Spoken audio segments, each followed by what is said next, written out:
orang yang benar-benar bisa menjalankan ibadah puasa secara sempurna, bisa dipastikan dia akan mendapatkan derajat yang lebih tinggi. Jadi jangan dikira misalkan habis puasa kita hanya melewati aja. Jadi kalau asal melewati saja ya kita nggak akan berubah.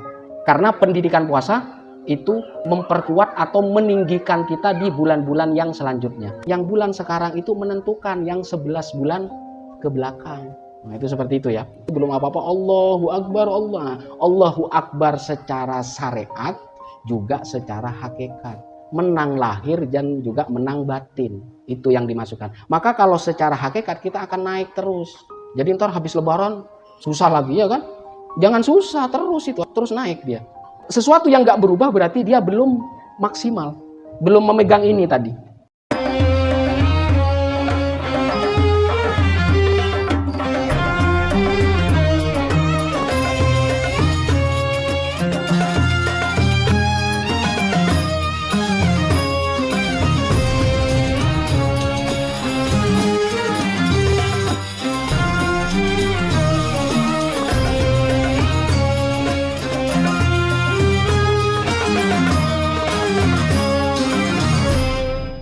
Sebenarnya bulan Ramadan itu bulan kita melatih diri, bulan pendidikan. Hakikat sebenarnya inti dari bulan Ramadan itu 11 bulan setelahnya. Intinya agar kita apa? Agar kita menjadi insan yang derajatnya selalu ditinggikan oleh Allah Subhanahu wa taala.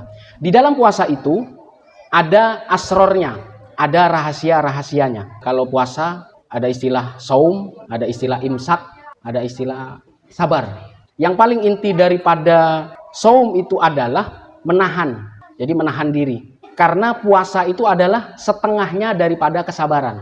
Kesabaran digunakan pas di Ramadan, apa setelahnya? Apa di kehidupan kita? Di kehidupan kita kan? Jadi bukan hanya di bulan puasa saja. Maka bulan Ramadan itu bulan mendidik kita agar mempersiapkan diri di 11 bulan setelah itu.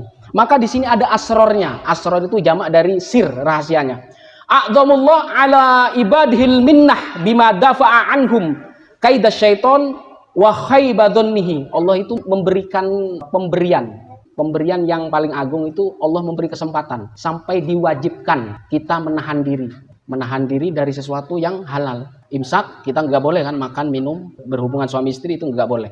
Yang halal pun dilarang, apalagi yang haram. Itu belajar karena ini adalah a'dzamul minnah, pemberian yang sangat agung. Apa? Agar kita punya kekuatan yang luar biasa. Jadi puasa itu mendidik kita apa? Tahan terhadap problematika kehidupan.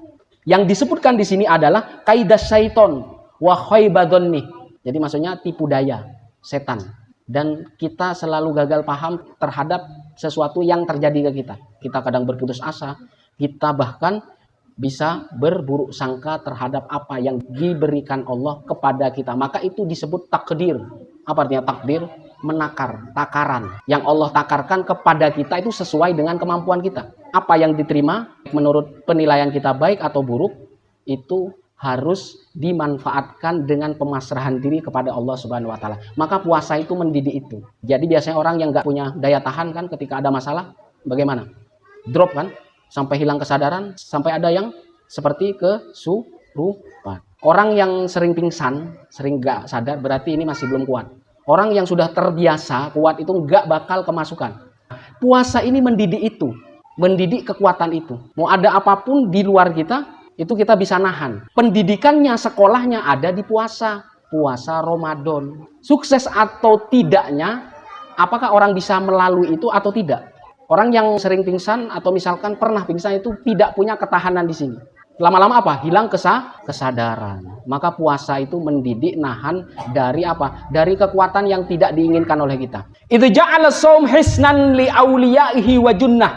Puasa itu dijadikan benteng dan perisai bagi aulia-aulianya atau bagi kekasih Allah. Kekasih Allah tuh banyak nahan dia sampai dijadikan patokan seperti para nabi, para wali, orang siddiq, orang soleh, kemudian orang yang berjuang di jalan Allah menjadi patokan kenikmatan itu. Barang siapa yang taat kepada Allah dan taat kepada Rasulullah Shallallahu Alaihi Wasallam, mereka akan dikumpulkan dengan orang-orang yang banyak kenikmatannya. Salah satunya adalah para nabi. Yang kedua as-siddiqin, ulama, para wali, orang soleh. Yang keempat adalah orang yang mati syahid. Itu adalah orang-orang yang diberi kenikmatan oleh Allah. Dan barang siapa yang mengikuti mereka, yang bersama mereka, maka hidupnya dalam kenikmatan. Mereka sudah terlatih menahan hal-hal yang tidak disukai dia. Maka di sini saum, puasa dijadikan hisnan wa junnah, dijadikan benteng dan perisai bagi para kekasihnya. Wa qad ja'anu wasaum nisfus sabr. Puasa itu adalah setengahnya sabar. Jadi kalau ada masalah harus minta tolong kedua hal ini. Fasta'inu bis sabri was sholat. Jadi Allah menyuruh kita apa? Meminta bantuan kepada dua hal ini. Sholat dan sabar. Maksudnya apa? Kita punya daya tahan. Ketika tertimpa permasalahan, kita bisa menahannya agar kita bisa mendekat kepada Allah. Ista'inu. Jadi kita disuruh meminta tolong kepada dua hal ini. Maka di Ramadan itu setengah pendidikan daripada apa itu penguatan diri. Kalau ada apa? Kalau ada permasalahan yang datang dari luar kita yang tidak dikehendaki kita. As-saumu nisfus sabri. Puasa adalah setengah dari kesabaran. Qala ta'ala innama yuwaffas sabiruna ajrahum bighairi hisab. Sesungguhnya dipenuhi semua ganjaran bagi orang-orang yang menahan diri, yang bersabar tanpa ada perhitungan. Orang yang benar-benar bisa menjalankan ibadah puasa secara sempurna, bisa dipastikan dia akan mendapatkan derajat yang lebih tinggi. Jadi jangan dikira misalkan habis puasa kita hanya melewati aja. Jadi kalau asal melewati saja ya kita nggak akan berubah. Karena pendidikan puasa itu memperkuat atau meninggikan kita di bulan-bulan yang selanjutnya. Ada istilah as-saumu nisfus sabri. Jadi puasa itu setengahnya dari kesabaran.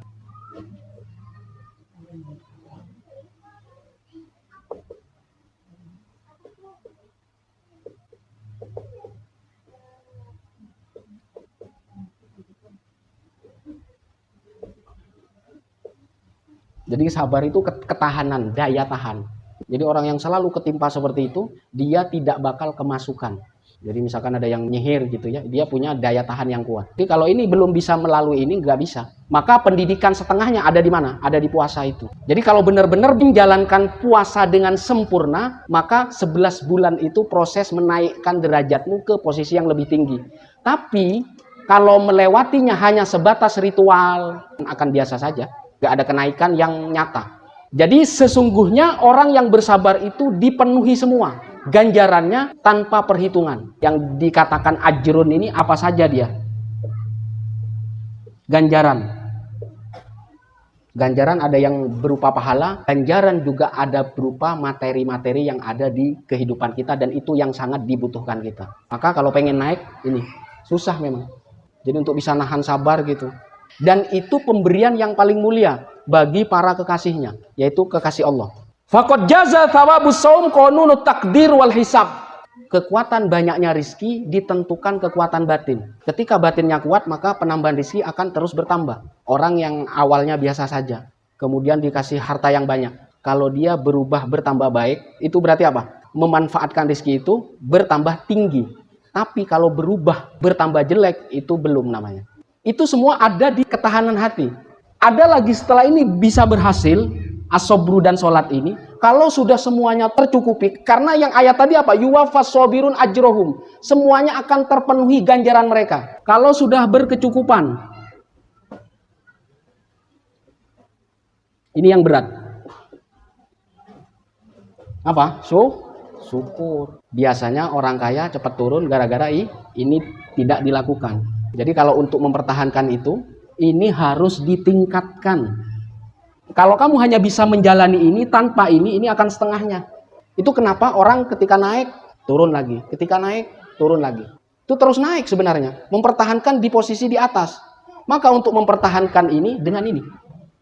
Kalau ini menyatu, maka ada dua sayap yang akan terbang. Dia akan selalu di atas. Untuk bisa menyelesaikan apa-apa yang ada di kehidupan kita. Biasanya permasalahan itu dengan apa? Allah menyuruh dengan sabar dan sholat. Ketika sudah diraih apa? Baru ke sini. Apakah bisa mempertahankan ini? Belum tentu. Maka latihannya ada di puasa. Jadi puasa itu bagian dari pendidikan kecil. Setengah dari kesabaran.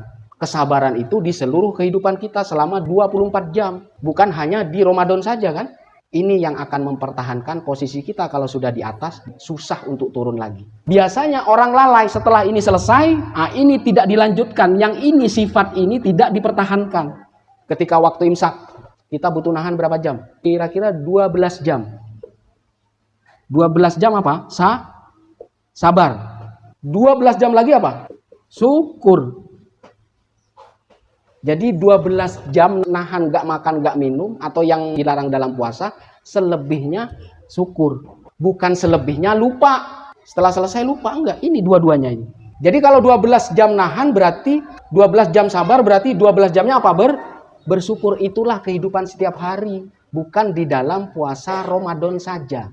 Itu biasanya kalau orang sudah mencapai sesuatu, sudah selesai. Belum. Tinggal mempertahankannya. Apakah bisa langgeng atau tidak? Kelanggengan ini yang akan mendorong kita ke dalam keselamatan kita di dunia dan akhirat. Maka ada doa tadi yang sering kita lantunkan itu. Hasanah dunia dan hasanah akhirat. Nah, ini semuanya dirangkul di dalam kehidupan kita. Maka sifat karakter ini bisa diwariskan kepada anak cucu kita. Maka ini harus dilakukan dan direnungkan ketika kita mau menjalankan ibadah puasa. Maka semuanya akan terpenuhi ganjaran itu tanpa perhitungan. Allah tidak pernah perhitungan memberi ganjaran kepada kita. Tinggal kita apa? Tinggal kita yang pertama sabar, kemudian sholat, syukur. Ini diterapkan setelah bulan Ramadan, 11 bulan. Bukan selesai Ramadan hidup merdeka, bukan. Itu baru pendidikan. Ijazahnya ada di bulan Sa'ban. Yang bulan sekarang itu menentukan yang 11 bulan ke belakang. Nah, itu seperti itu ya. Belum apa-apa Allahu Akbar, Allahu Akbar secara syariat juga secara hakikat. Menang lahir dan juga menang batin. Itu yang dimasukkan. Maka kalau secara hakikat kita akan naik terus. Jadi ntar habis lebaran susah lagi ya kan? Jangan susah terus itu. Terus naik dia. Sesuatu yang nggak berubah berarti dia belum maksimal. Belum memegang ini tadi. Susah. Bersabar susah, ya sholat susah, syukur juga susah.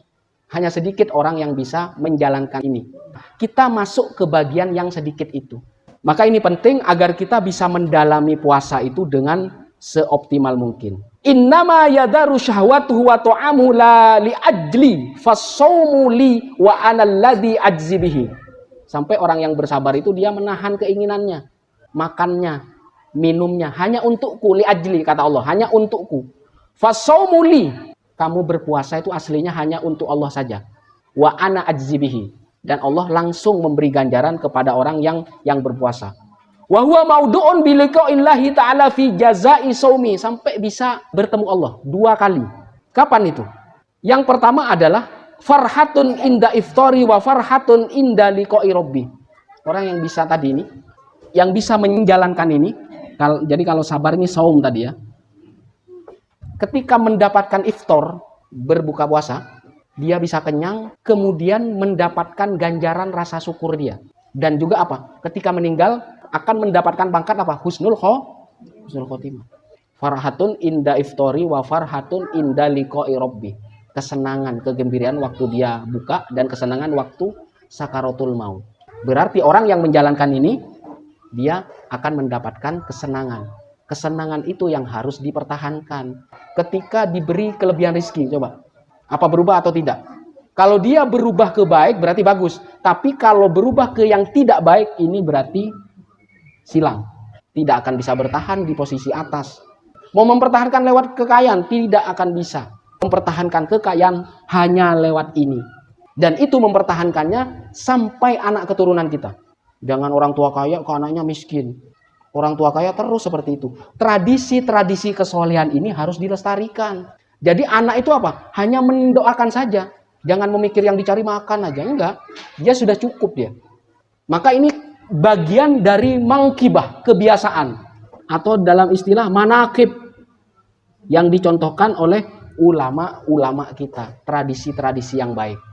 Al-muhafadatu alal qadimis sholih wal akhdhu bil jadidil ahsan. Kita menjaga warisan masa lalu yang baik dan mengambil sesuatu yang lebih baik.